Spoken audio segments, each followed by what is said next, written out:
colocando a aula para gravar. Colocando a aula para gravar. Vocês me desculpem não ter colocado antes, tá? Aí vocês, por favor, me lembrem nas próximas aulas, tá? Gente, por exemplo, põe para gravar, porque a minha cabeça não ajuda.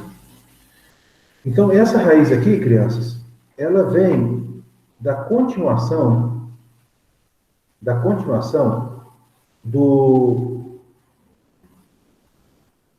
da continuação da parte aérea, né, do que nós conhecemos aqui de ramo ortotrópico, que eu vou explicar daqui a pouco, com um comprimento entre 50 e 80, e quaisquer impedimentos que ela tenha em termos de crescimento, ela vai apresentar formação errada, problemas de formação. E problemas de formação nessa raiz, isso aí se configura de uma maneira muito importante e muito prejudicial. Por que se configura de maneira prejudicial? Porque essa raiz pivotante, ela é a raiz que aglutina todas as outras, é por onde passa o encanamento principal. Como eu disse para vocês, ela é uma raiz lenhosa. Então, ela não é uma raiz que vai estar em contato com a microporosidade do solo. Ela não é uma raiz fininha, que tem uma alta taxa de absorção, como aquelas raízes capilares. Mas tudo passa por ela. Então, é muito importante que vocês observem o estado das raízes das mudas. Não pode fazer repicagem, não pode fazer transplantio. Essas práticas, elas não podem acontecer em viveiro de muda de café, por conta de problema no desenvolvimento dessas raízes. E aí isso compromete todo o desenvolvimento das plantas. Né? Solos, como preparo raso. Se é uma raiz que atinge 50 centímetros no mínimo, o sulcador tem que atingir essa profundidade. Então não adianta a gente querer fazer um trabalho mais rápido e achatar o sulcador com aquele trabalho raso, ou trabalhar com um trator que não consegue aprofundar, que patina. Principalmente trator simples, que a frente dele vai balançando, fica aquele sulco. Para não ficar aquele sulco todo torto, esses tratores simples a turma faz ele rasinho. E esse sulco raso causa um problema na formação dessa raiz aí. E, consequentemente, causa problema em todos os outros. Vou fazer agora uma próxima raiz em azul escuro. Essa outra raiz que eu vou desenhar são as chamadas raízes axiais. Raízes axiais. Tá? Aqui. Essas raízes axiais, perdoe.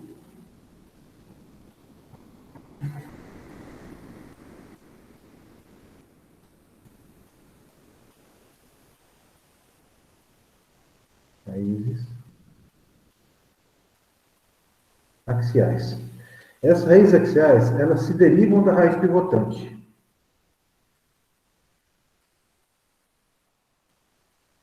E elas são em número de 6 a 8 raízes que vão se ramificando e vão preenchendo o solo.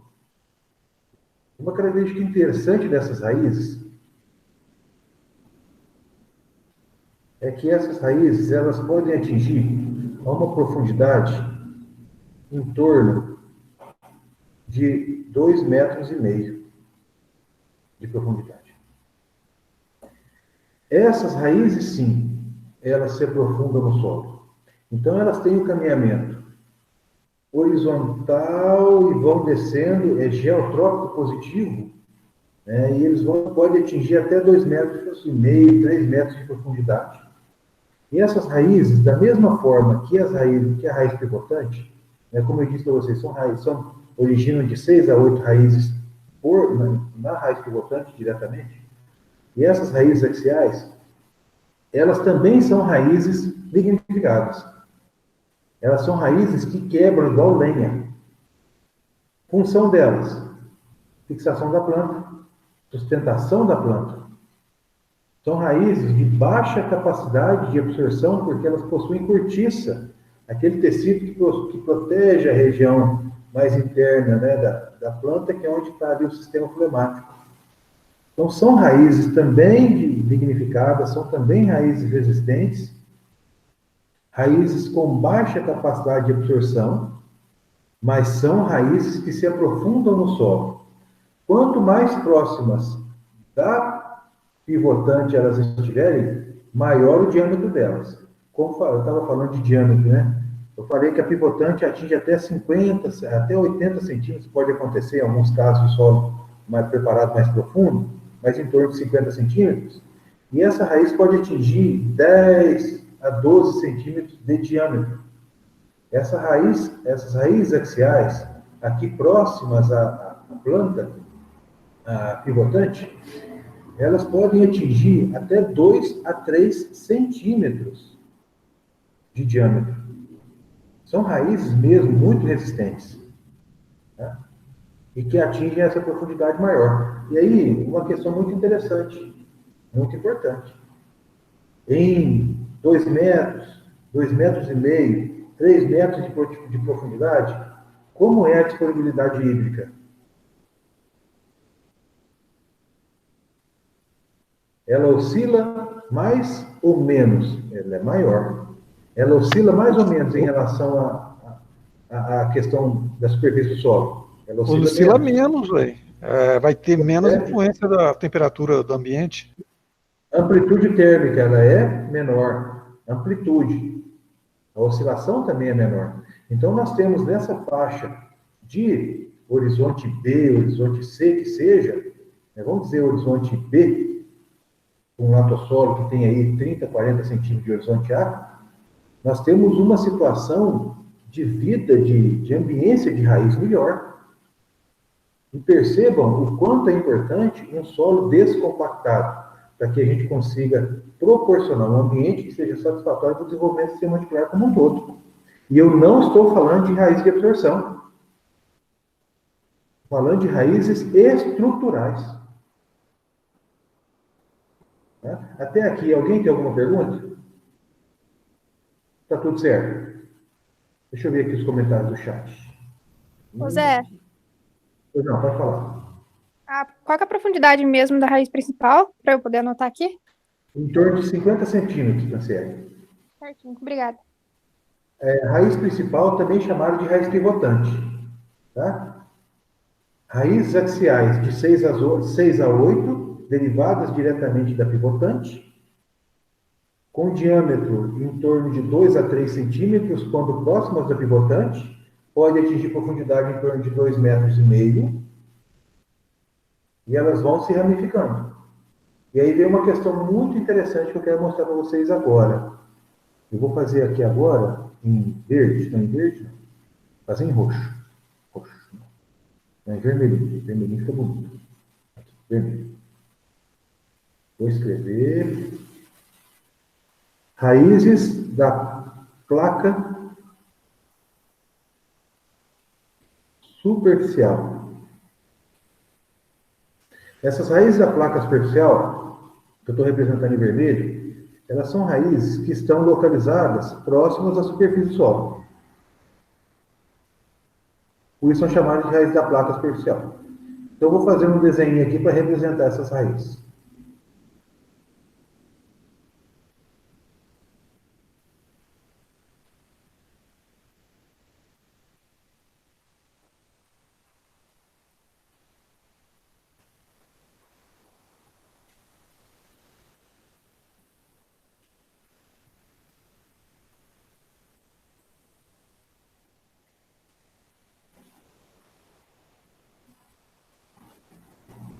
Muito bem.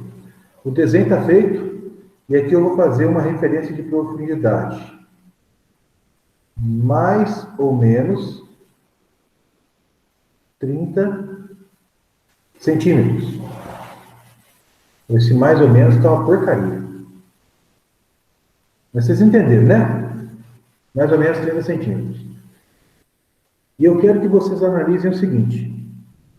Nessa parte inicial aqui, ó. Deixa eu ver, cadê o mouse? Não. Vou ter que mostrar aqui. Oi, gente, pelo amor de Deus, como é que faz isso? Como é que eu consigo colocar um ponteiro aqui para poder mostrar, gente, sem rabiscar? Vou colocar a tintinha aqui, ó. Tá vendo esse baldinho? Tá vendo aqui o baldinho funcionando?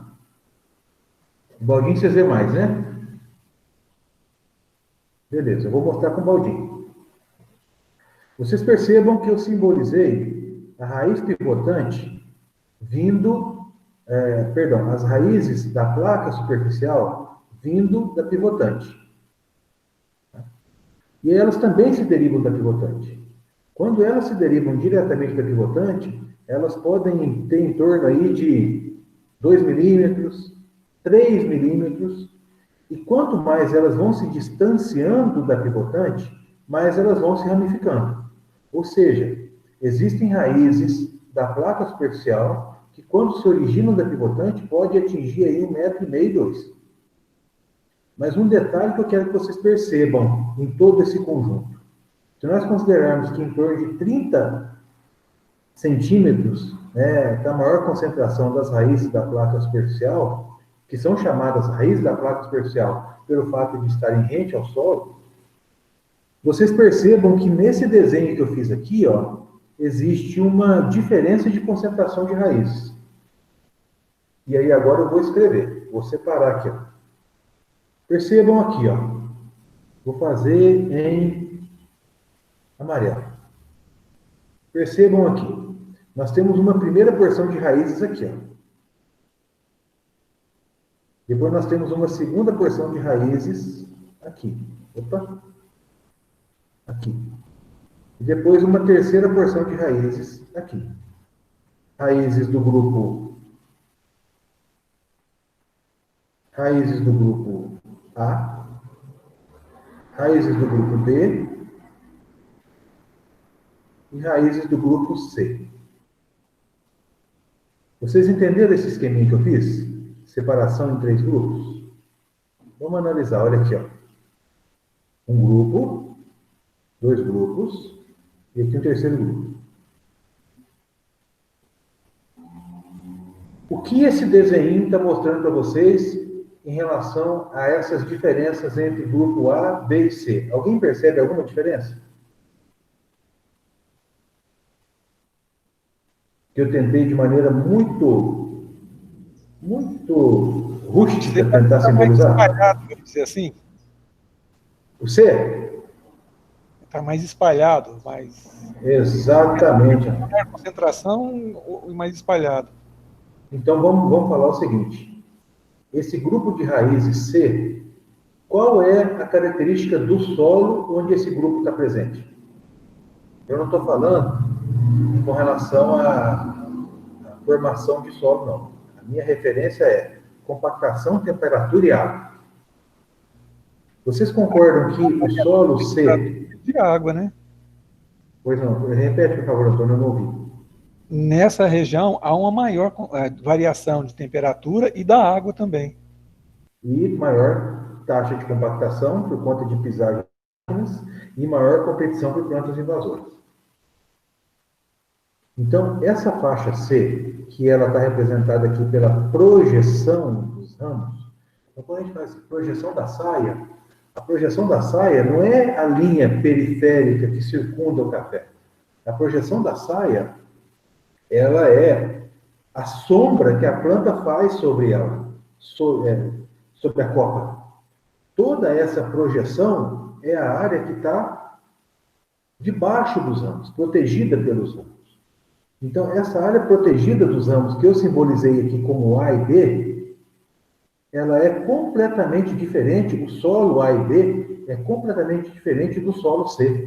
Porque o solo C, ele é pisado de máquina, ele tem maior concentração de plantas competidoras, plantas invasoras, ele tem maior térmica, porque ele esquenta mais, esfria mais, ele tem maior amplitude hídrica, porque ele seca mais. Então, é um solo mais adverso, é um solo mais bruto para poder a raiz se desenvolver. Mas a raiz tenta, ela vai, a região de crescimento, ela vai tentando crescer. Mas esse solo é um solo mais difícil. E aí, nós temos do outro oposto a região A. A região A é a mais protegida. E as raízes que estão aqui são raízes que se originaram da primeira porção da raiz pivotante e das primeiras raízes axiais. E são raízes mais velhas e mais grossas, mas continuam sendo chamadas de raízes da placa superficial, por terem um diâmetro menor, diâmetro máximo, 2 milímetros, 3 milímetros. Conseguimos romper com a mão? Conseguimos. Com uma lutazinha assim nós conseguimos. Mas essas raízes têm alta capacidade de absorção. São raízes de baixa lignificação. Diferente da pivotante e diferente das axiais. Tá certo? E aí, à medida que essas raízes vão se distanciando da pivotante, em sentido à região C, que é a região de crescimento, elas vão se ramificando. Então, nós temos uma porção B, que eu vou dar uma rabiscada nela aqui com essa cor preta. Nós temos aqui essa porção B. Opa, deixa eu pegar o pincel. Nós temos essa porção B aqui, ó, que é uma porção extremamente importante para nós, que é realmente aí que se concentram, né, as raízes da placa superficial. É aí que estão as raízes que estão sobrevivendo num ambiente macio, com um horizonte orgânico presente, porque as folhas que caem estão aí, o cisco volta para debaixo da planta. O horizonte orgânico, não fazendo aquela analogia da serapilheira, mas as folhas estão ali protegendo. Existem situações de lavouras que não fazem varreção, e quando a gente mexe nessas folhas que estão debaixo da copa, nós conseguimos ver raízes aflorando debaixo dessas folhas. Alguém já viu situação dessa? Raiz da placa superficial, né? Então, isso é sinal de bom ambiente. E aí, quando vocês colocam a mão no solo, nessa faixa C, e coloca a mão, colocar a mão mesmo, no solo da faixa D, a gente vai perceber que o solo C é mais duro, ele é mais quente, e o solo D ele é mais macio, ele é mais grumoso. Então, as raízes se desenvolvem melhor nesse solo. A maior atividade de extração da planta está na projeção. Está nas faixas A e B, em especial na B. Aí agora eu vou usar o lado de cá para a gente fazer uma reflexão. Ah, não, mentira, ainda vou continuar. Tem mais um desenho para fazer. Alguém escreveu no chat. Matheus, café esqueletado quando passa um ano sem arruação. Acontece muito exatamente. Exatamente. Eu quero fazer mais um desenho aqui.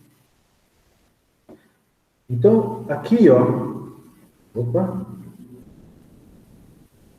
Desse lado de cá, aqui estão as raízes da placa superficial. Raízes da placa superficial. Essa aqui. E à medida que as raízes pivotantes elas vão crescendo, elas também vão se ramificando.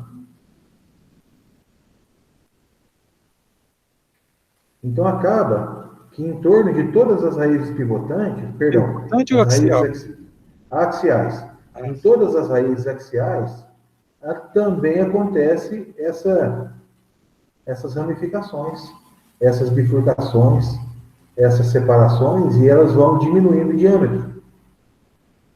Né?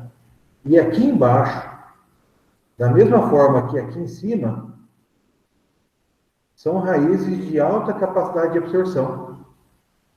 E essas raízes, também chamadas raízes absorventes, raízes capilares, se aqui em cima são as raízes da placa superficial, aqui embaixo são as raízes chamadas de fora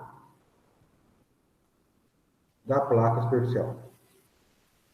Então, o cafeeiro possui raiz pivotante, axiais, placa superficial e fora da placa superficial. São 4 tipos de raiz. Tá certo? Até aqui, alguma dúvida?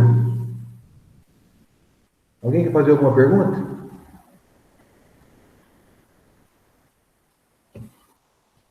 Alguém quer fazer alguma pergunta? Pergunta. Ou não, nós Zé, não temos pergunta? Zé, Diga. será que você pode explicar essa última parte de novo, por favor? Da fora da placa superficial? Tá, as raízes fora da placa superficial, que são essas aqui embaixo, ó, elas vêm em decorrência da ramificação, das divisões, do afinamento das raízes axiais. E elas vão estar em profundidade. Um detalhe, a sua pergunta me fez pensar num detalhe que eu não falei. São raízes que se localizam abaixo de 1 metro de profundidade, podendo atingir a profundidade das raízes axiais. Essas raízes fora da placa superficial, elas podem atingir 2 metros de profundidade. São raízes de fornecimento de água em tempo de falta de chuva. Então, quando a gente fala em preparo de solo, em descompactação, nós estamos falando em formação de sistema radicular. Formação de sistema radicular é aprofundamento de raízes. É sustentação da planta em época de chuva, em momento fora de época de chuva, pelas raízes fora da placa superficial, que também são raízes capilares. São raízes que estão em contato com a microporosidade, com a solução do solo. Diretamente em contato com a solução do solo. Entenderam? Entendeu, Francesco? Beleza, tranquilo. Bom, vamos fazer uma reflexão aqui. Vamos lá na aula de adubação, porque vocês já tiveram aula de adubação, já tiveram aula de fertilidade, então essa pergunta que eu vou fazer para vocês é um assunto que vocês já tiveram conhecimento. Qual é a informação que o produtor recebe na hora de retirar a terra? O que é falado para ele? Olha, produtor, você precisa tirar terra onde? A projeção da copa do cafeeiro. Na projeção da copa do cafeeiro. Essa é a informação correta. O Matheus colocou o seguinte aqui. Onde aduba. Essa coleta onde aduba é a melhor resposta que tem. É a que mais acontece. Coleta onde aduba. A resposta certa é... As informações chegam assim, exatamente. A resposta certa é na projeção da copa, que o Antônio disse. A resposta prática é aonde você aduba. Agora, vamos refletir sobre isso, crianças. Vamos refletir sobre isso. Aonde que o produtor aduba? Vamos colocar, eu vou colocar aqui, ó. Vou colocar aqui um desenho. Vou escrever em roxo. Vou escrever em roxo.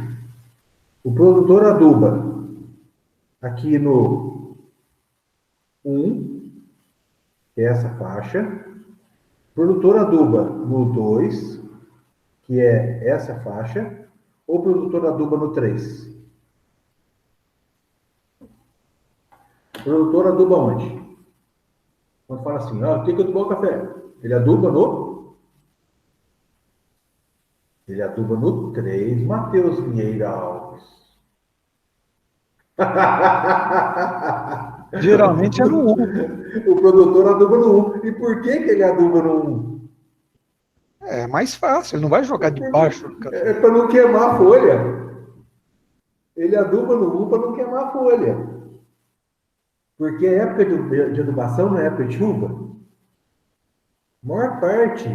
A maioria das vezes onde o produtor coloca uma sacola de adubo nas costas e vai adubar na região montanhosa, é época de chuva. E é aquele momento que está quase chovendo ou acabou de chover, então a folha está molhada.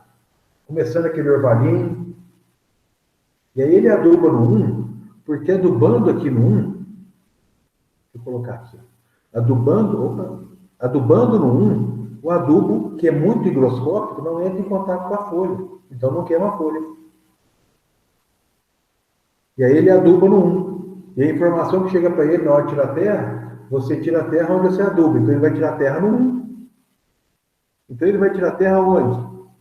Vamos fazer em preto aqui agora. Esse produtor, ele vai tirar a terra aqui, ó. Aqui é a fatia onde ele tira a terra. Camada de 0 a 20, ou de 20 a 40. Então, essa retirada da terra, é fora da projeção da planta. E o Antônio falou para nós que o local certo de tirar terra é na projeção da planta. Projeção da copa. E projeção da copa é a sombra. Se a planta está aqui em cima, a projeção é tudo que está embaixo dessa sombra. Ou seja, regiões A e B, região 2 e 3. Compreenderam?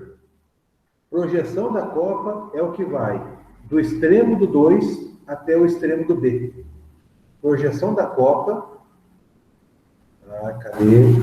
É o que vai desse ponto, extremo do 2, passa por aqui até o extremo do B. Isso aí está claro para todo mundo? Alguém tem alguma dúvida sobre isso? Está tudo certo? Perfeito. Agora nós vamos entender o erro sobre o erro. O erro sobre o erro. Eu falo para vocês, as lavouras cafeeiras do Brasil estão com fome crônica. Por quê? Porque o produtor tem a informação de que ele tem que tirar a terra onde ele aduba. Então, quando ele vai adubar, ele coloca o adubo no 1, que é o que nós já conversamos aqui. Ele coloca o adubo aqui. Porque aqui não queima a folha. Só que, do lado externo da projeção da copa, como que é o crescimento do sistema radicular das raízes da planta superficial? É um crescimento intenso ou é um crescimento ralo?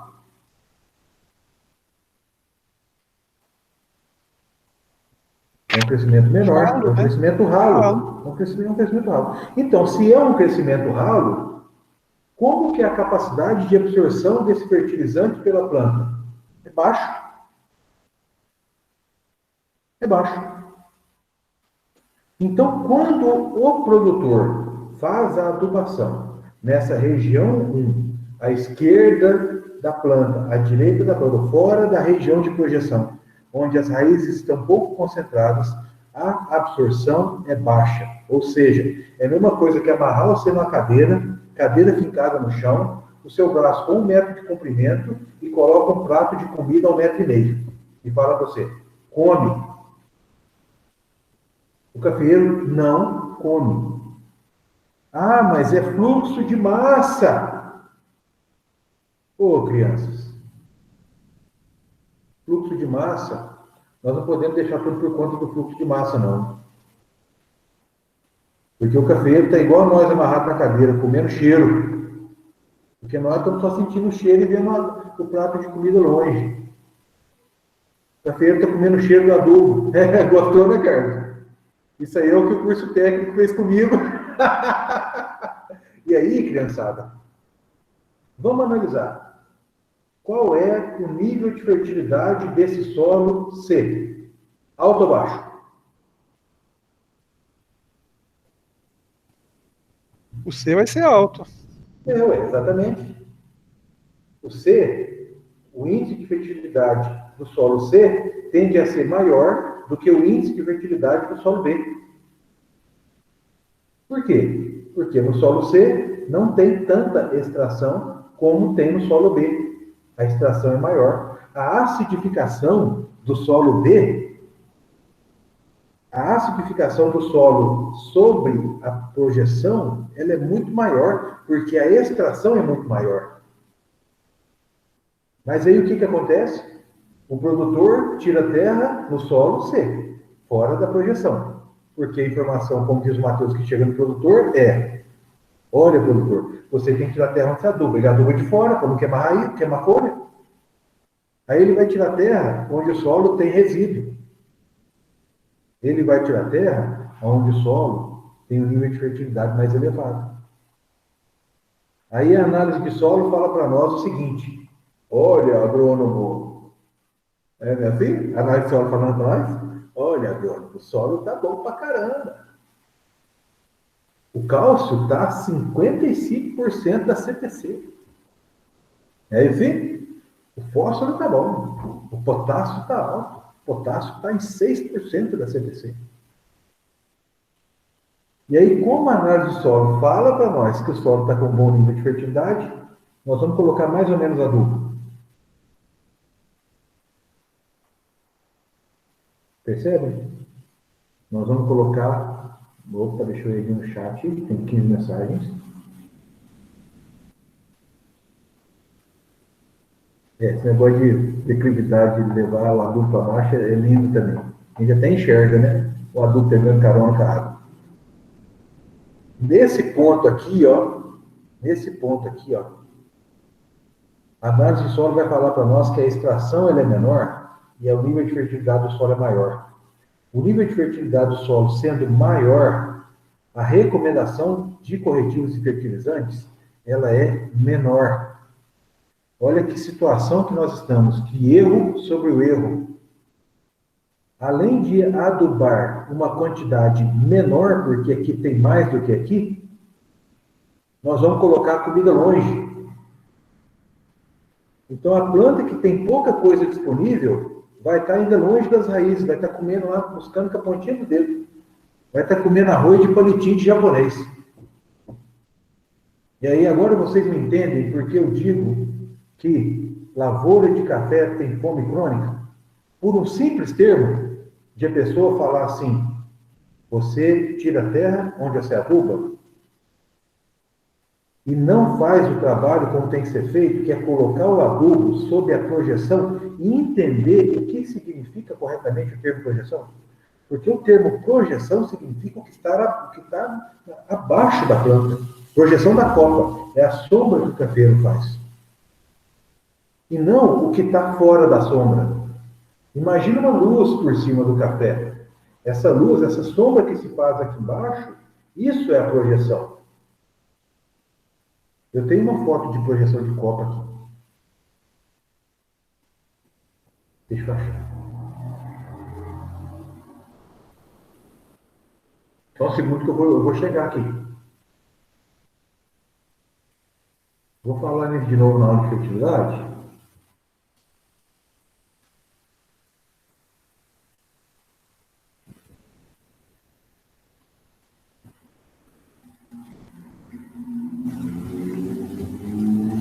Mas só para poder a gente entender.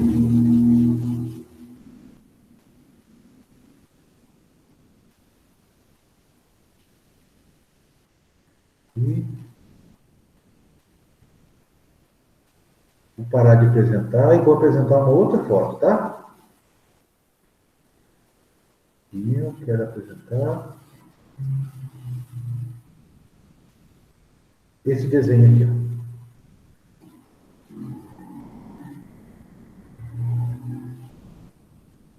Vocês estão vendo a planta de café, certo? Então isso aqui, ó, parte aérea, projeção da copa, maior concentração de raízes aqui, uma baixa concentração aqui, raízes também da placa superficial, raiz pivotante, raízes axiais. Aqui no caso ele está falando de 2,10 metros. O que eu me refiro à projeção é isso, ó. Esse aqui é um trabalho, uma imagem feita pelo Wilson Mourão Asmar. Ele enaltece aqui, ó, 30 centímetros de profundidade, maior volume de concentração de raízes, até 80% do sistema articular do cafeiro está localizado até 30 centímetros de profundidade. Por isso que não pode passar no cafeiro uma gradinha leve. Machuca a raiz. Por isso é que no momento da arruação com enxada, que o cara rapa o solo, o cafeiro é amarelo. Isso aqui que está sendo mostrado aqui, crianças, ó. Isso aqui, ó, é a projeção. É toda essa área que vai dessa extremidade até essa extremidade. Todo esse círculo é a projeção. Tá? Bom, deixa eu voltar à apresentação do meu desenho lindo. Voltando à apresentação do meu desenho. Muito bem. Vocês entenderam a questão do erro sobre o erro? Quando o produtor tira a terra no C e aduba no C? Sim. Pois é tudo muito simples, né? Tudo muito simples. Mas, infelizmente, não é o que acontece. O que seria o correto? seria levantar esse ramo, levantar essa parte aqui, ó. Pegar aqui, opa, deixa eu mudar o pincel, tá? Colocar aqui em vermelho. O ideal seria entrar com essa adubação, espalhando aqui, ó, um jato assim. É levantar isso aqui. Para poder esse adubo entrar nessa região. É fazer uma adubação de forma com que o adubo caia protegido. E se ele cair protegido, é bom para todo mundo. Só um segundo. É bom para todo mundo. O adubo fica protegido, você tem menor volatilização, você coloca o adubo na boca da planta, numa região de maior volume de raízes, maior disponibilidade hídrica, toda uma situação de proteção. Tá? Vamos fazer um comparativo, adubação manual e adubação mecanizada. A adubação mecanizada, ou na adubação mecanizada, a adubadeira, ela passa com as asas debaixo da copa, em um prato, que vai dando impulso no adubo e esparrando o adubo sobre toda a projeção. E qual que é a vantagem? Essa proteção que tem na saída desse prato sobe a saia da planta de forma que o adubo não entre em contato com as folhas. E faz uma adubação uniforme, distribuída entre os dois limites, entre esses dois limites aqui. O limite do 2 com o limite do B. Então, esse conjunto, né, essa peça, aqui vai o prato, o adubo caindo aqui, e esse adubo é jogado para cá, e existe uma proteção que vai subir essa raiz e fazer com que esse adubo espalhe por toda a região sobre a copa da planta. Por isso é que fala que a adubação mecanizada ela é melhor para o cafeeiro. Porque a distribuição é melhor, porque tem a proteção das folhas e porque esse adubo cai aonde tem que cair. E não cai nessa região de baixo desenvolvimento do sistema radicular. Tá certo? Alguém tem alguma dúvida sobre o sistema radicular de café? Deixa eu ver no chat aqui. Sem dúvidas, podemos tocar para adiante?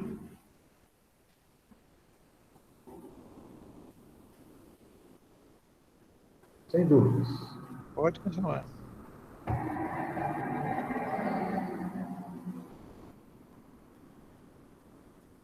Muito bem. Nós vamos falar alguma coisa agora sobre parte aérea. Parte aérea. Parte aérea do cafeeiro. Ô Zé, Oi. quando o esqueleto café, a tendência é reduzir um pouco as raízes superficial, porque elas vão ficar mais expostas. Isso. Acontece uma morte de raízes na proporção do corte. Tá? Só que essas raízes, elas morrem das mais finas para as mais grossas, que é o natural, né? Plantas depauperadas, então, a morte de raízes é uma coisa, assim, impressionante. Né? Por isso que a gente tem que tomar muito cuidado para não chegar à necessidade de podar uma planta por depauperamento. Nós podemos podar uma planta por vários outros fatores com relação à sua arquitetura.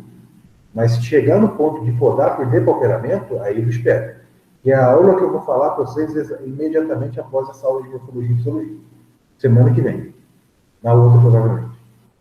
Tá? Mas a morte de raiz ela é proporcional. Então vamos fazer aqui, ó.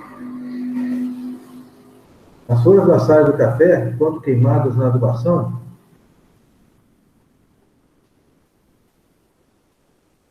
geram alguma perda significativa? Sim, tá?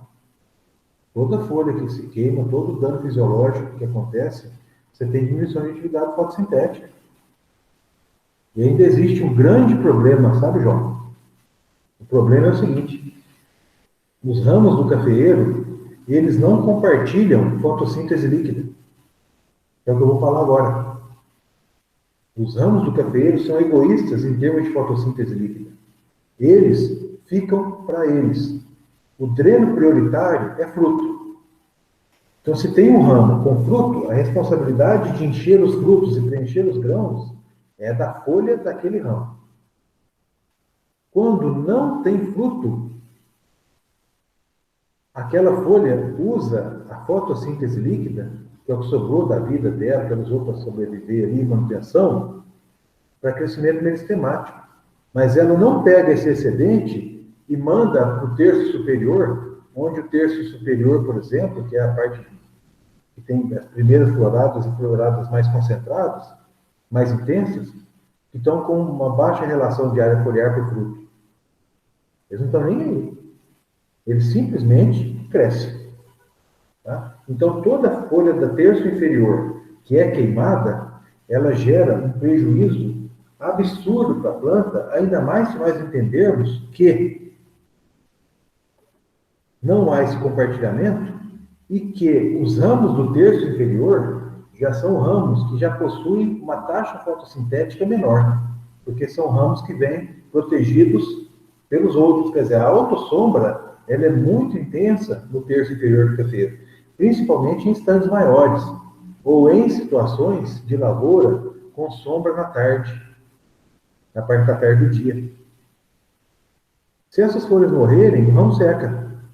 Ou seja, anos sequenciais de adubação queimando folhas no terço inferior causa a morte desses ramos plagiotrópicos e, consequentemente, a saia vai subindo. Os ramos vão subindo, eles vão morrendo, e aí a área de crescimento e de produção efetiva de frutos do café, ela vai subindo, ou seja, o cafeiro vai perdendo capacidade de produção. E se nós dividirmos a planta em terço superior, terço médio e terço inferior, em média, a capacidade de produção do terço superior é 30%, do terço médio é 30% e do terço inferior é 40%. Em plantas com formação completa, ramos bem desenvolvidos e tudo mais. E ainda digo mais, frutos com maior peneira, maior densidade e melhor qualidade. Ou seja, problema de adubação causa queda de produtividade, queda de qualidade. O negócio é bem complexo. Parte aérea.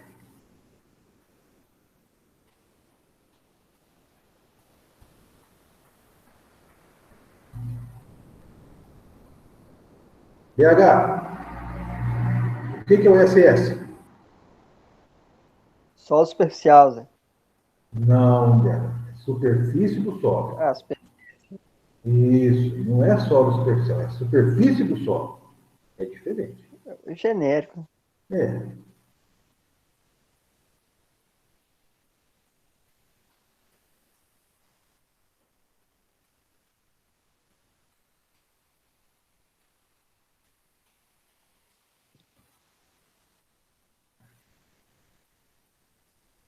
É esse rotante ali embaixo.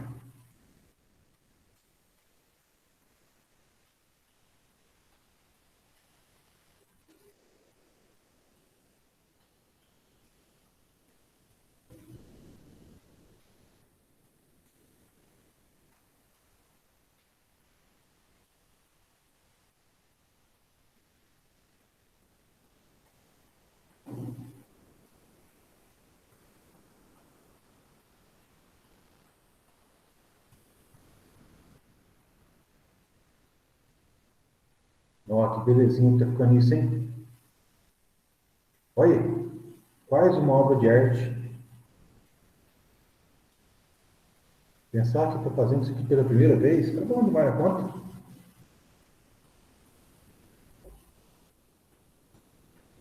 Cadê? Acha?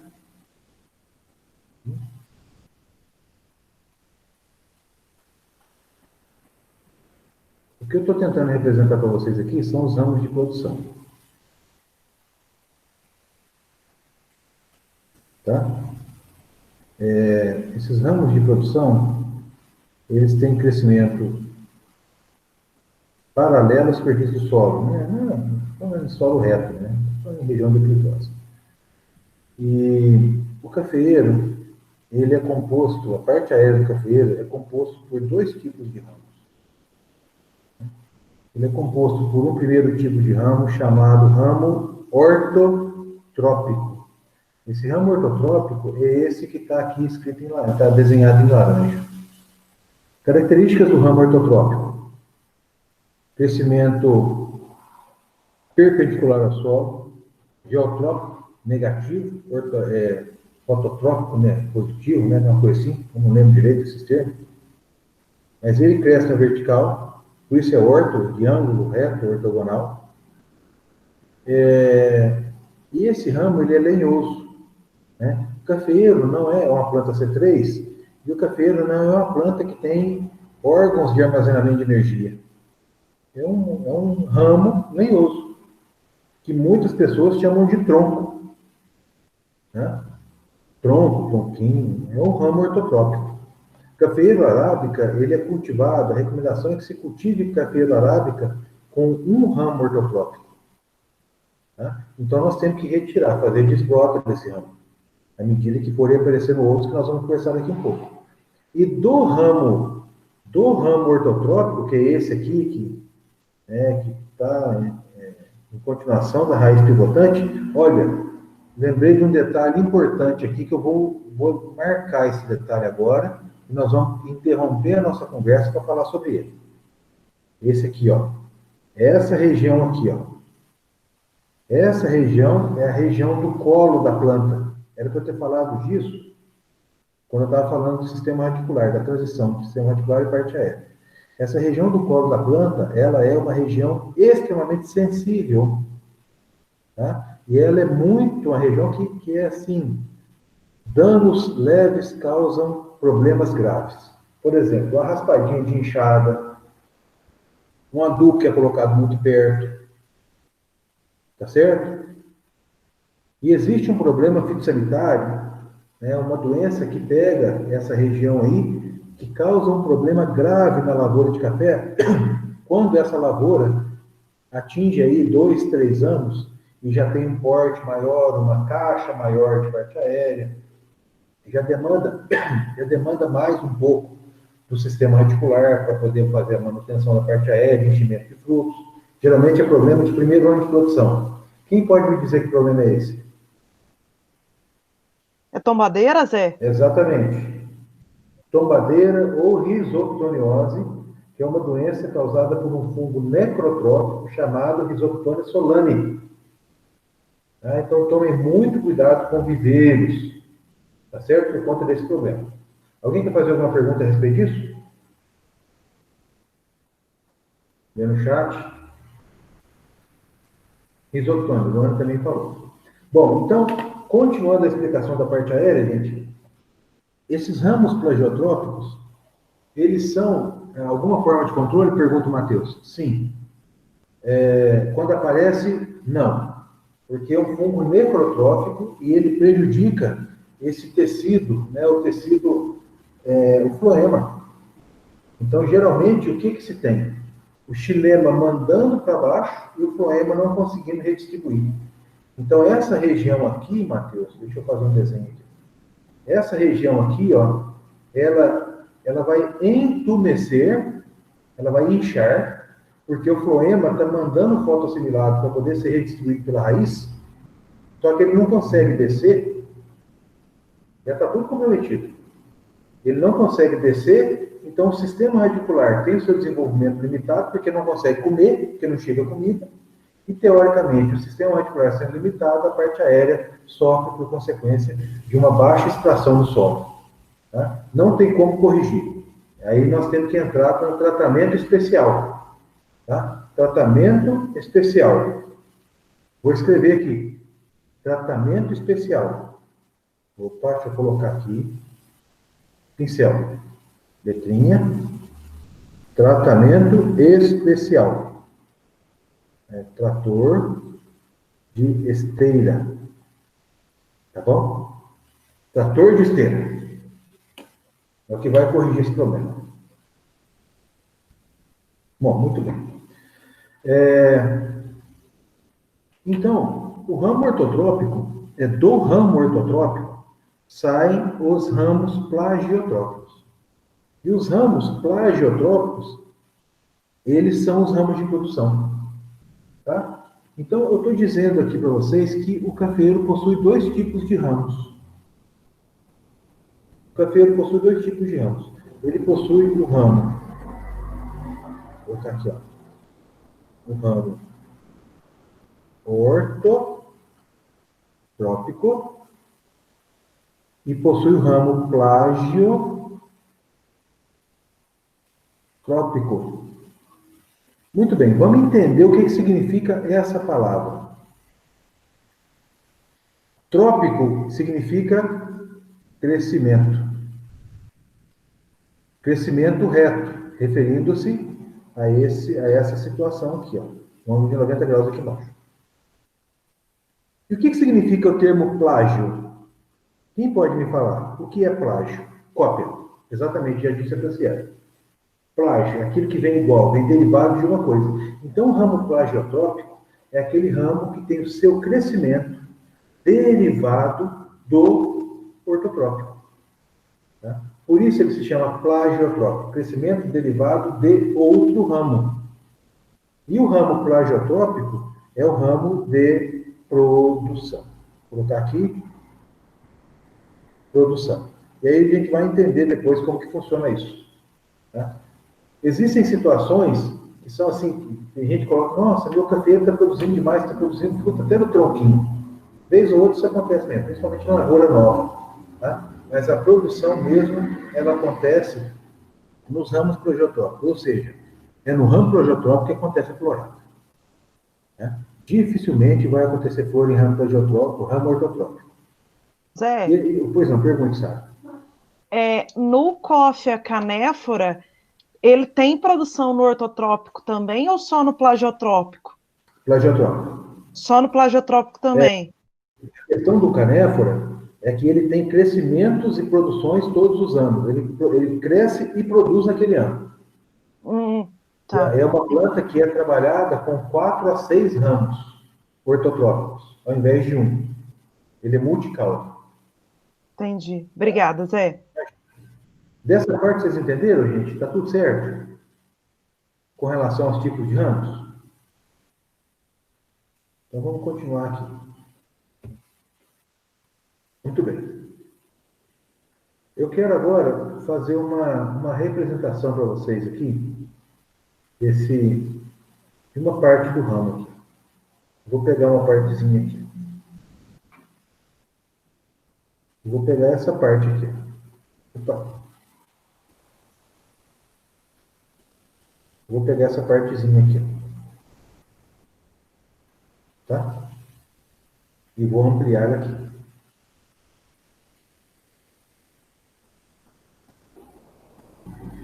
Então, essa parte, o desenho dela vai ser o seguinte.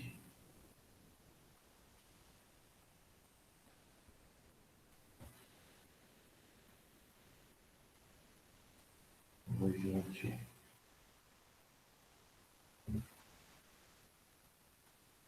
Vocês tenham um pouquinho de paciência comigo, por favor, porque eu consegui dominar essa técnica.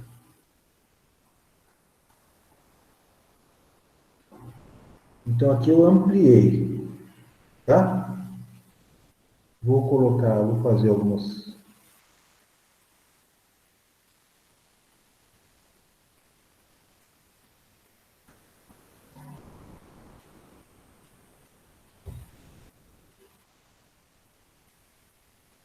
E daqui eu vou tirar os ramos. Vou colocar os ramos um verde mais escuro. Aqui, e as folhas um verde mais claro.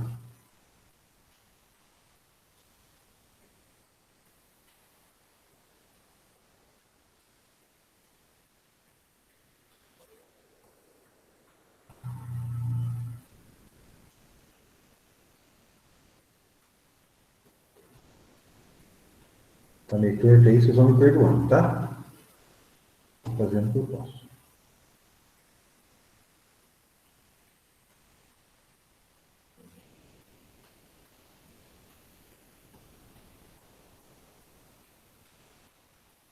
Agora eu vou desenhar as folhas.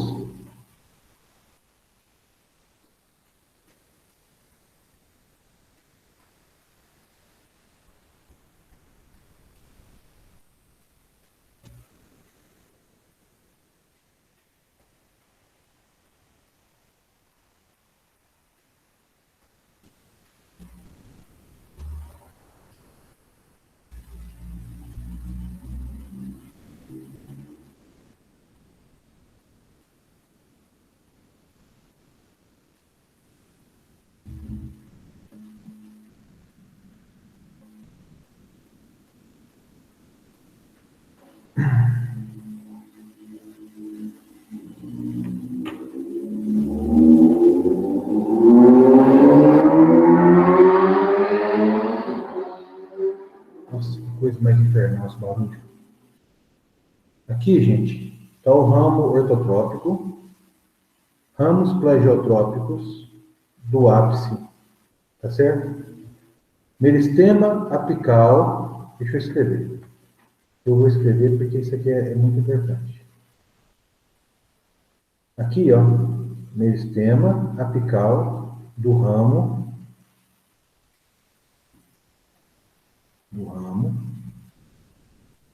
ortotrópico, tá? Essa região aqui.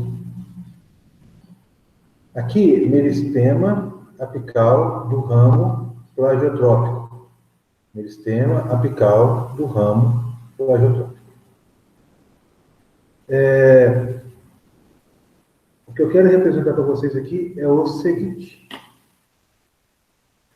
Nós temos aqui o comandante geral da planta de café, que possui menos de 1 centímetro. Meristema apical. É ele que determina a questão de dominância apical. Aí esse é o rei. Aí existe toda a região internodal, e aqui vem um par de folhas que se desenvolveu desse meristema apical. Depois desse par de folhas, já vem um primeiro ramo plagiotrópico novo, curtinho. Esse ramo plagiotrópico novinho, ele tem o meristema apical dele. O meristema apical. Dreno secundário. É um dreno fantástico, é um dreno muito forte que a planta tem. Só perde para o fruto. Só perde para flor e fruto. Tá? As regiões meristemáticas, as regiões de crescimento são drenos fortes. Aqui o outro ramo plagiotrópico, né? Aí sai um ramo de um lado e outro ramo do outro lado do ramo ortotrópico. Um detalhe que eu quero falar para vocês é que o cafeeiro é uma planta que os ramos plagiotrópicos, eles são emitidos de maneira torcida. Ou seja, se o primeiro ramo plagiotrópico está nesse plano, observa na câmera. Vocês estão vendo a minha câmera aí? Vocês estão vendo a projeção? Eu vou fazer risquinho. Vou fazer um risco aqui embaixo. Vou inserir aqui, ó, uma figura. Pensando na planta crescendo redonda. O primeiro ramo plagiotrópico, vamos dizer que ele cresça, né, daqui aqui ao centro da planta. Vamos colocar aqui um centrozinho aqui, ó. Um centrinho aqui. Certo? Centro da planta. Aqui é esse ramo ortotrópico sendo visto de cima. Vocês entenderam o esquema? Entendeu o foco que eu quero que vocês deem de cima para baixo? Perfeito. Se esse ramo está crescendo, vamos falar desse ramo aqui, ó. Esse ramo cresce um para cá e o outro para cá. Eles são opostos. O próximo ramo, ele vai crescer assim, ó. Uma diferença de 60 graus. O próximo ramo vai crescer assim. E o próximo ramo vai crescer em cima de 180. E aí a planta vai se fechando. E vai se cobrindo.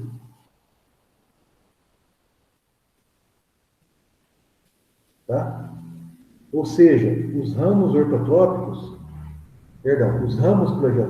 eles vão crescendo a uma torção de 60 graus, e quanto mais eles crescem e eles vão subindo, vai havendo a formação de uma autossombra, para que haja proteção da planta e, ao mesmo tempo, maior interceptação da luminosidade. Tá? Isso é um detalhe que eu gostaria de ter falado no ramo ortotrópico e eu não falei, estou falando agora, porque eu lembrei de falar que as folhas, elas estão no mesmo plano, para poder ter maior interceptação da luz do sol. Não é isso? Mas também existe uma torção. Só que a torção que existe no ramo plagiotrópico, ela não é externa, ela é interna. O fluxo de seiva cresce e desenvolve como uma espiral. O que isso importa para nós em termos práticos? Nada. É só um conhecimento de torção de ramo. O que importa para nós em termos práticos do crescimento do ramo ortotrópico? Sim, a torção, sim, ela é importante para nós, para que a planta se feche e se proteja e aumente a eficiência de absorção da luz do sol. Por claro, Vocês entenderam isso? Alguém tem alguma dúvida? Sem dúvidas? Muito bem. Vou começar a fazer um outro desenho agora. Deixa eu ver se tem mensagem no chat. Tranquilo, beleza. Eu vou desenhar para vocês agora as gemas, que é aí que está todo o diferencial em termos de crescimento e produção. O cafeeiro possui gemas. Ele possui, na realidade, duas séries de gemas. Possui uma série de gemas formada por dois tipos de gemas. O primeiro tipo é uma gema maior, mais desenvolvida, chamada gema cabeça de série. Essa gema é a primeira gema da série de gemas. E abaixo dela vem algumas pequenas gemas. Essas gemas em número de média 8, 10 gemas. Então isso aqui, gente, recebe o nome de série de gemas. Isso aqui se chama série de gemas. Muito bem escrito por sinal. A primeira gema, como eu disse, se chama cabeça de série, porque é a primeira e mais desenvolvida, e as seguintes se chamam gemas seriadas. BH, você está na sala ou já dormiu? Na sala. BH, por que as gemas seriadas se chamam seriadas? Porque ela tem uma sequência de... Elas estão em série. uma Exatamente. série de formato. Exatamente. Você ganhou um ponto, BH. Aí sim. Pela sua resposta. Dá uma olhada na tela. Olhou a tela? Está olhando aí? Sim. Só um segundo. Você precisa ajeitar aqui. Eu estou dominando a técnica.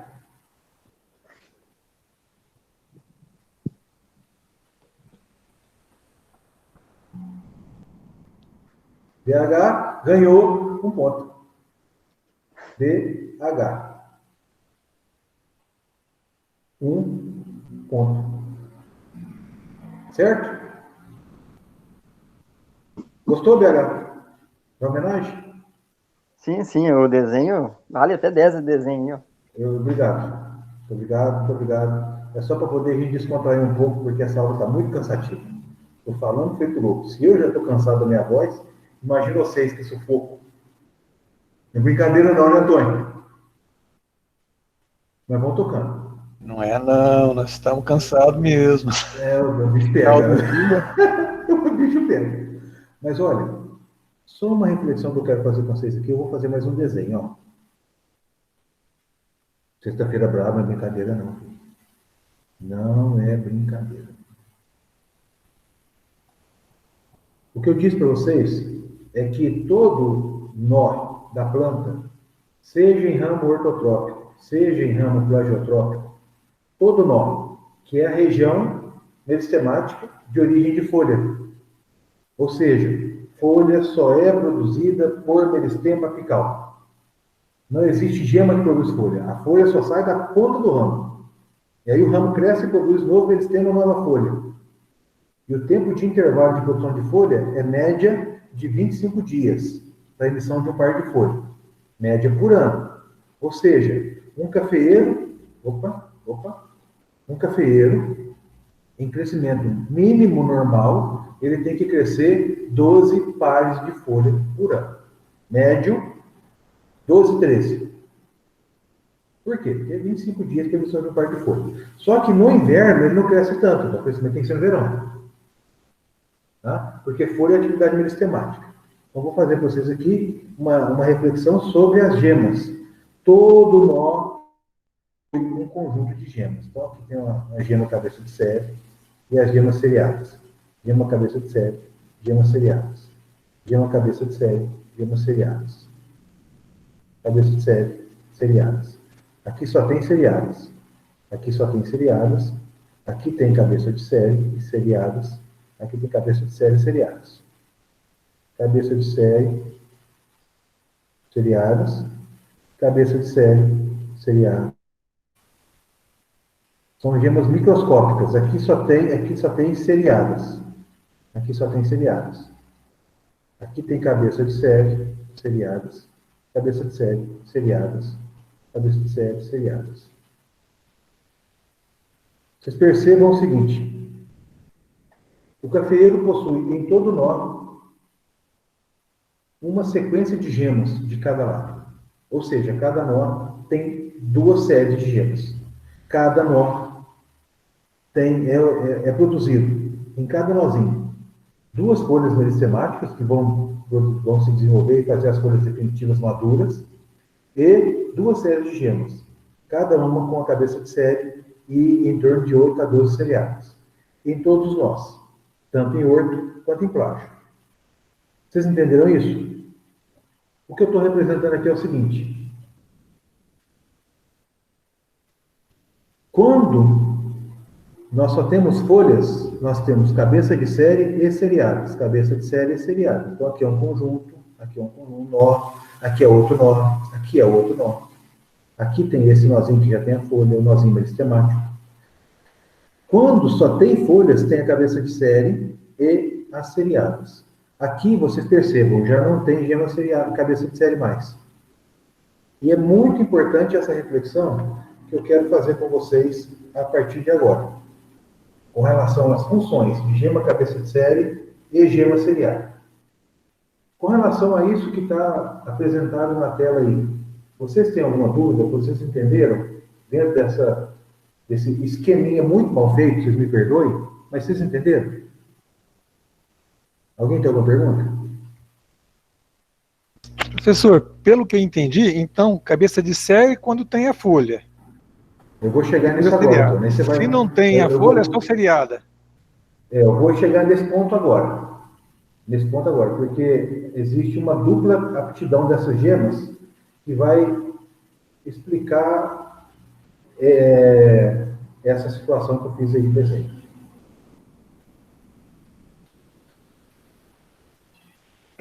Muito bem.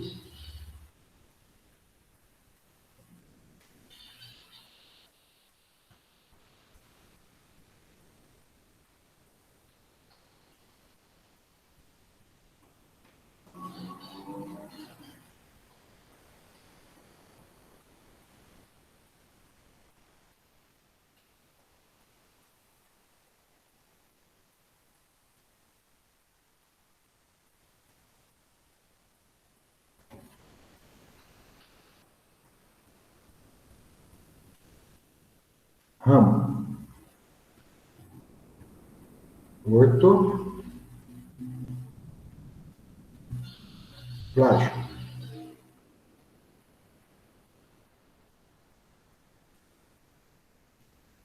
Gema. Cabeça de série. Seriado. Certo? Vamos entender o que cada ramo, o que cada gema faz em cada ramo. Como eu disse para vocês. Ramo ortotrópico, crescimento vertical, ramo plagiotrópico, derivado do ortotrópico.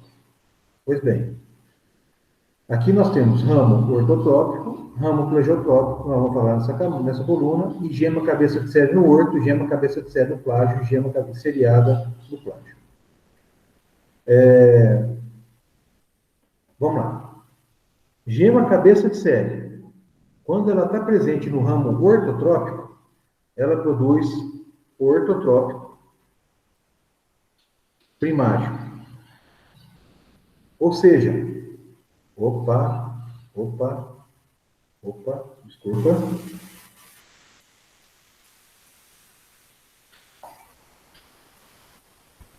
desculpa. Vou começar de novo. Gema cabeça de série, presente no ortotrópico, que é o ramo de sustentação. A gema cabeça de série é a primeira. Tá? Nós temos lá a primeira gema e as pequenininhas em volta, embaixo dela. Isso aqui é a série de gemas. Muito bem, a gema cabeça de série, quando presente no ramo ortotrópico, ela produz plagiotrópico primário. O que é o plagiotrópico primário? É o ramo de produção que deriva diretamente do ortotrópico.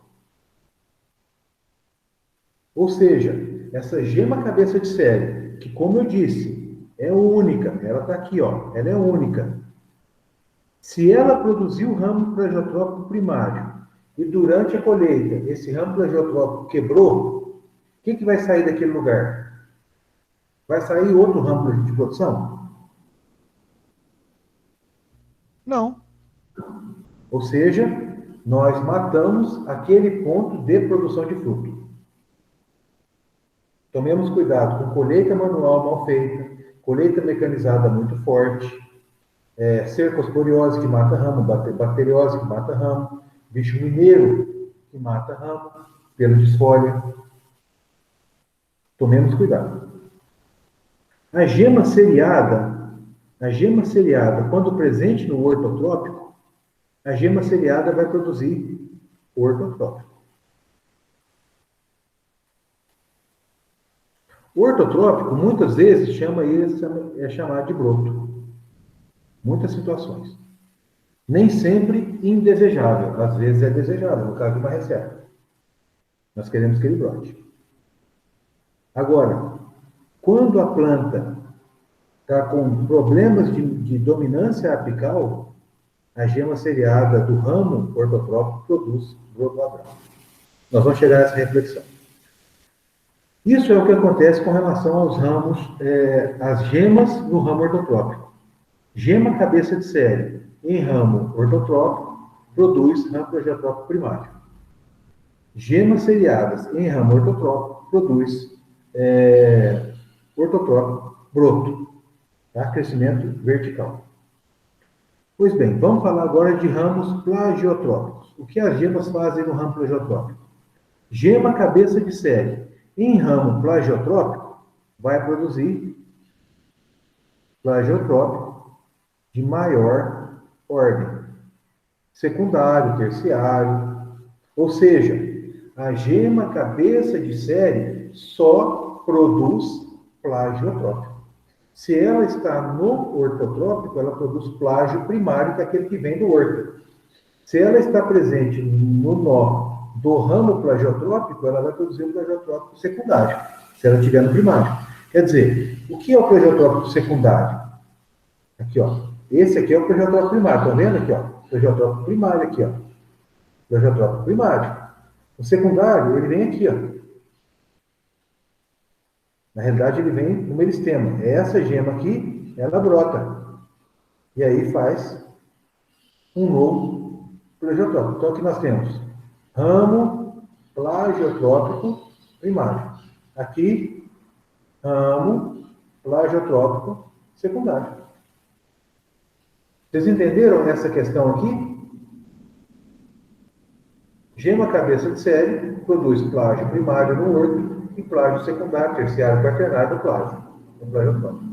Aí que agora que vem o pega. Agora que vem a doideira. E essa parte que eu quero que vocês fiquem muito atentos, que é uma reflexão bastante importante.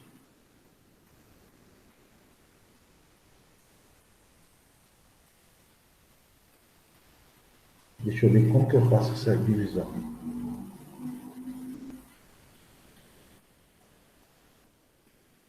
Vou fazer divisão assim.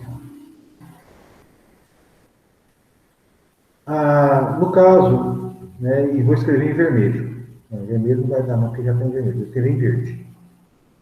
No caso da gema seriada, tá?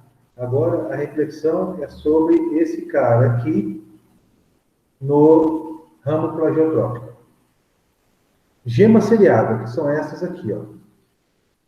São essas gemas aqui. Não entendi. Essa folhinha que está saindo do orto se quebra e aí perde a produção? Não. Não. Folhinha que sai do orto? Não, ali é o meristema apical. Daquele nó, Thaís, daquele nozinho onde produziu a folha, a gema cabeça de série vai germinar e produzir o ramo plegiotrópico primário. Tá? Então, a gema seriada, ela vai permanecer no nó. A gema cabeça de série é que vai germinar e produzir esse ramo plagiotrópico primário derivado do ortotrópico. O que eu quero referir com vocês agora é com relação a essa dupla aptidão. A gema seriada do ramo plagiotrópico. Do ramo plagiotrópico. Gema seriada do ramo plagiotrópico. Esse cara aqui possui dupla aptidão. Dupla aptidão. Ela pode ser flor ou ela pode ser ramo plagiotrópico.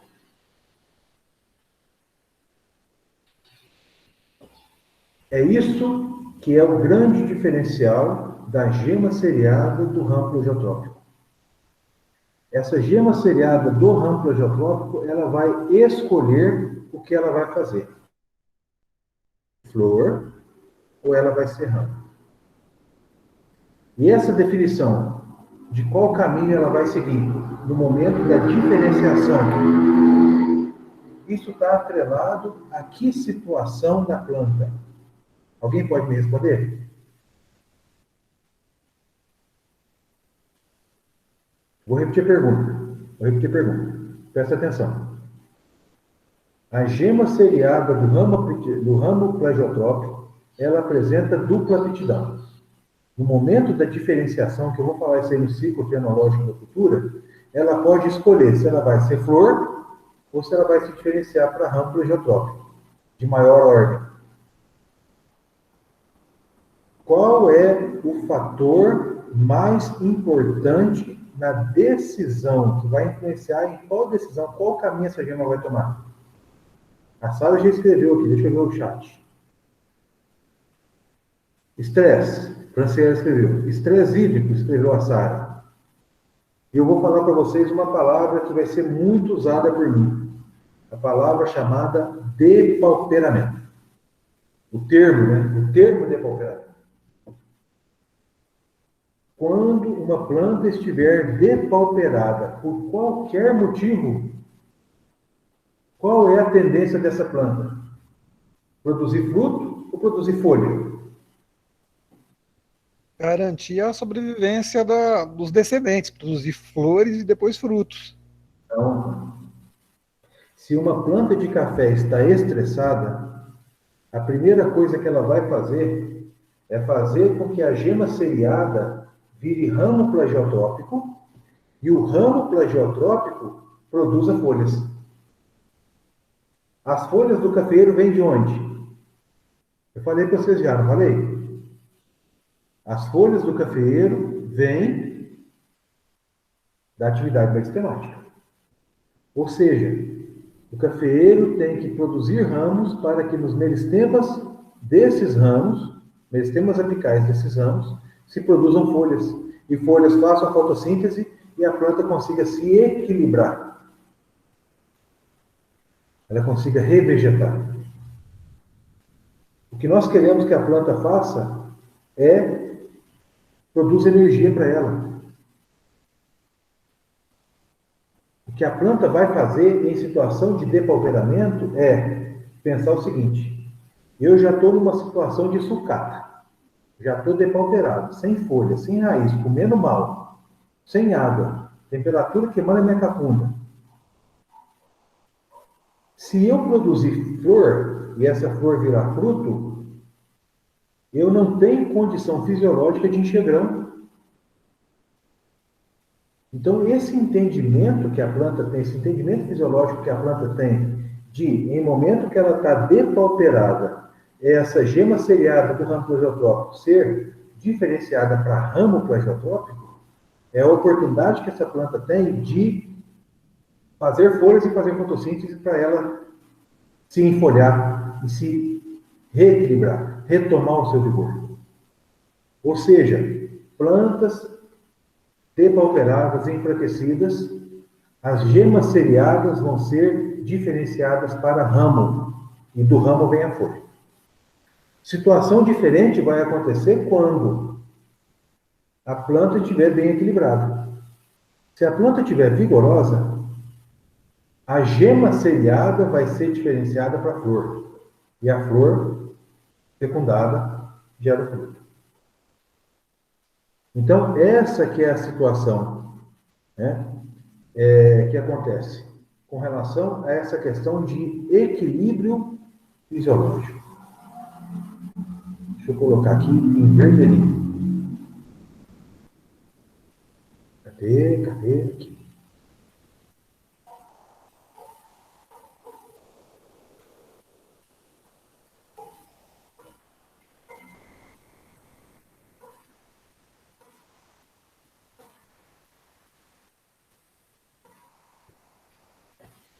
Entenderam?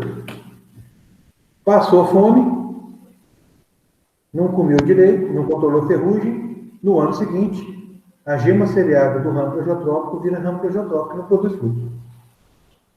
Está bem vegetada, está bonitinha, está alegrinha, está de barriguinha cheia. A gema seriada do ramo plegiotrópico vira flor, e a flor vira fruto. E aí tem produção para colher. Vocês entenderam essa matemática? Agora eu quero explicar para vocês o porquê disso. Vocês entenderam isso? Alguém tem alguma dúvida? Vou perguntar diferente. Alguém tem alguma dúvida? Por favor, se alguém tiver alguma dúvida, fale agora, porque essa aula ela é importante para a aula de adubação, ela é importante para a aula de praga e doença, ela é importante para a aula de poda, ela é importante para a aula de colheita, importante para tudo.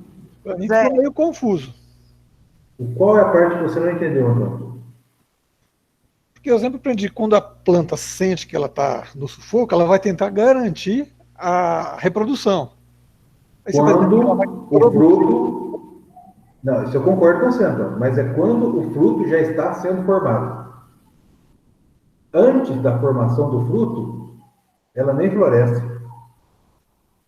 Não é assim? Em fruta também é assim?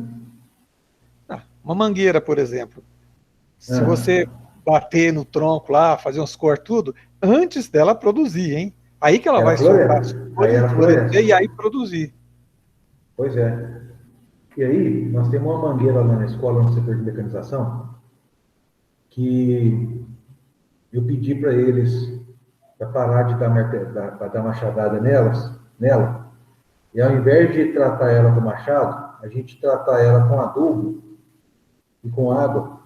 Então, todo ano a gente faz adubação com ácido bórico, sulfato de zinco, 5 kg super simples, 3 adubações, e fazendo pulverização com canhão contra a anthracnose. Vai produzir muito mais. Mas a fisiologia da mangueira pode ser diferente da do café. Eu não entendo dessa questão da mangueira, mas a nossa lá produziu mais a hora que nós tratamos ela bem para não me bater. Mas no café, o que acontece?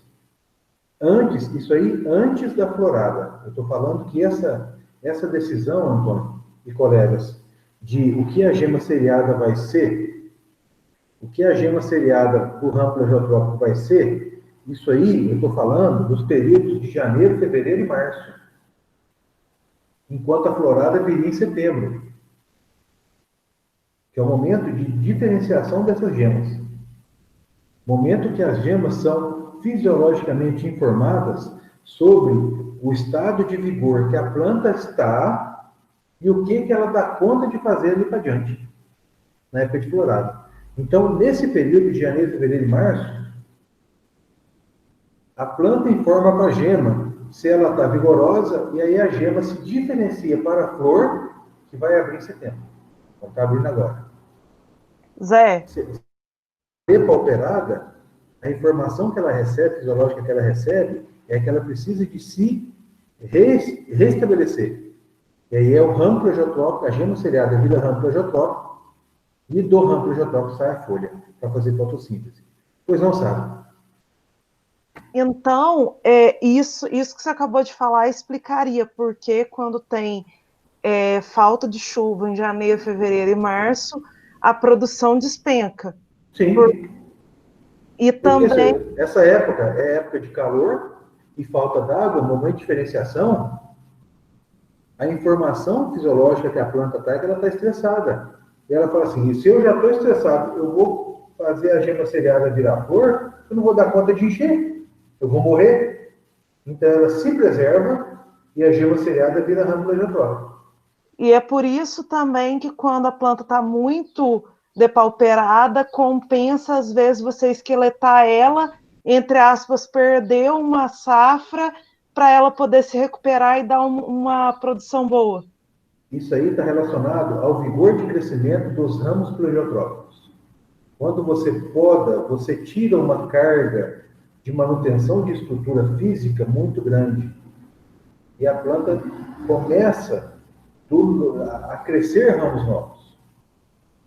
Pensa o seguinte, o cafeeiro é uma planta que quanto mais ela cresce, menos ela vai crescer. Uhum. No início, o crescimento de ramos é 14, 18 ramos. Quando a planta está com 10 anos, é 4, 5. Tá? Bom, agora eu quero fazer uma reflexão com vocês, para a gente finalizar. Eu quero fazer uma reflexão com vocês com relação a esse aqui, a esse termo, a essa situação aqui. O que está por trás disso? O que está por trás da informação fisiológica de vigor? Quem manda na planta e como que esse cara manda na planta? Hormônios. Hormônios. A Franciele falou hormônios.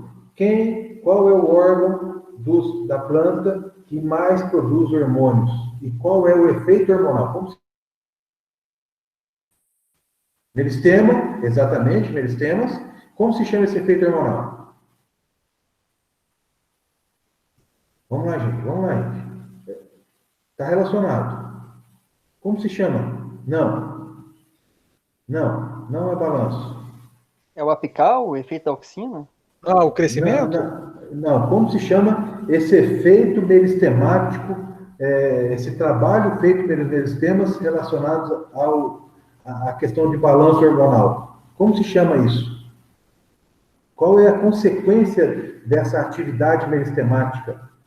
Atividade hormonal meristemática? Dominância, Zé? Dominância apical. É isso aí, saca? É isso aí, moça. Por que vamos fazer o seguinte, a pergunta é a seguinte. Em anos, a planta está vigorosa, em situação de alto vigor. O meristema apical está em plena atividade?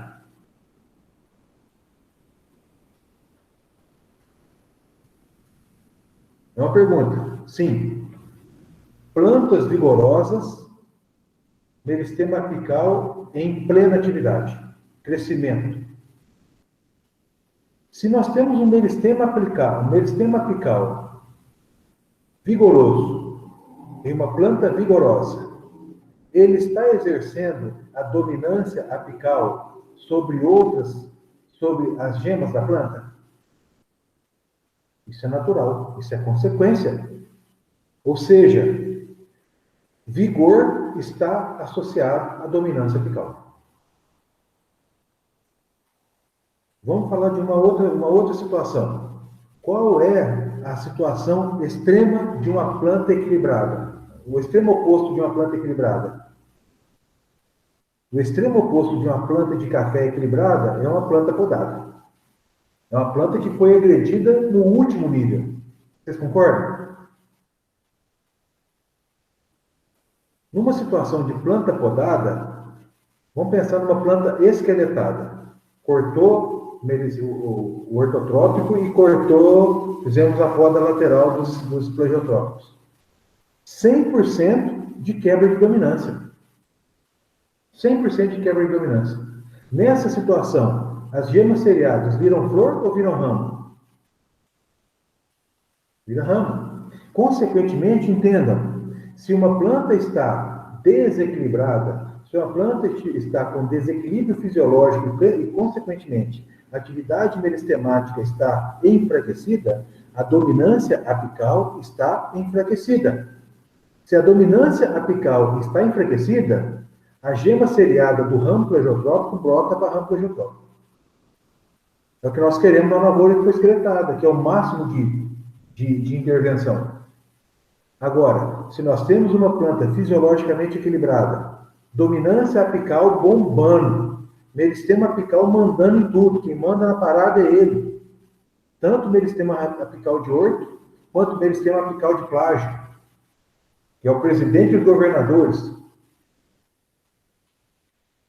Quanto mais vigorosa está a planta, maior é a pressão da dominância apical feita pelo meristema apical. E numa situação de vigor, a gema seriada do ramo plegiotrópico ela é induzida a fazer o quê? Flor.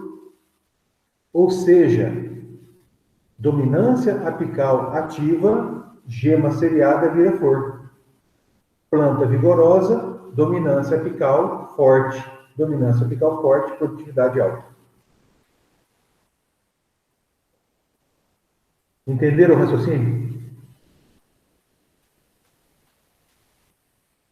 Alguém ficou com alguma dúvida sobre esse raciocínio? Pensa nos extremos. Uma planta muito empolhada, muito equilibrada, muito bem mantida, ela vai produzir flor. E a flor fecundada vira flor. Então a gema seriada vira flor. Uma planta depauperada, seja até por uma poda, fez a quebra da dominância apical com a poda. As gemas seriadas vão virar ramo. E do ramo vem a folha. Se vocês entenderem esses opostos, vocês vão sempre visualizar qual é o pensamento que a planta está tendo para poder determinar o que a gema seriada do ramo plegiotrópico vai ser.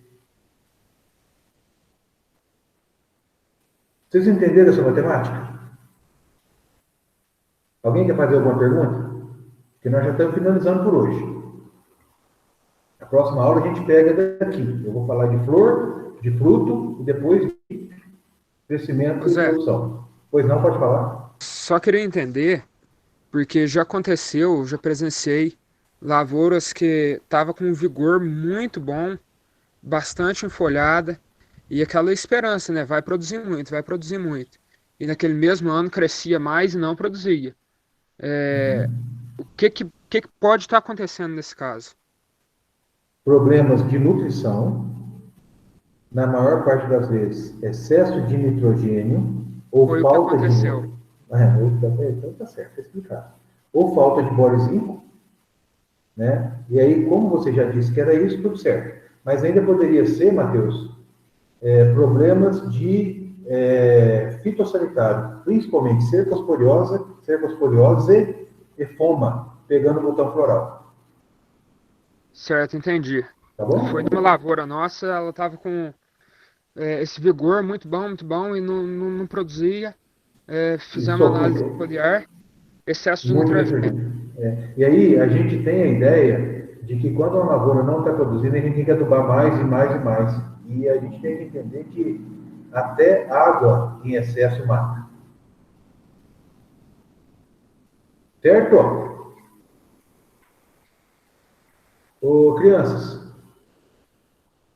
Beleza. Muito obrigado a vocês pela participação. Nós retornamos agora na quarta-feira, porque... Deixa eu parar a apresentação aqui. Nós retornamos agora na quarta-feira, porque segunda-feira é feriado, né? E... Bom final de semana para vocês. Muito obrigado pelas participações aí. Eu vou montando os materiais à medida que eu for conseguindo na plataforma, tá bom? Na quarta-feira teremos aula... só uma dúvida. Eu recebi o horário de quarta-feira com aula às 8. Vocês receberam o horário de aula... não, nós definimos que seria 9, né? Definimos que a aula seria 9 horas. Beleza, tá fechado. Quarta-feira às 9. Vai com Deus, bom final de semana. Deus abençoe vocês, viu? Muito obrigado a vocês aí. Tchau.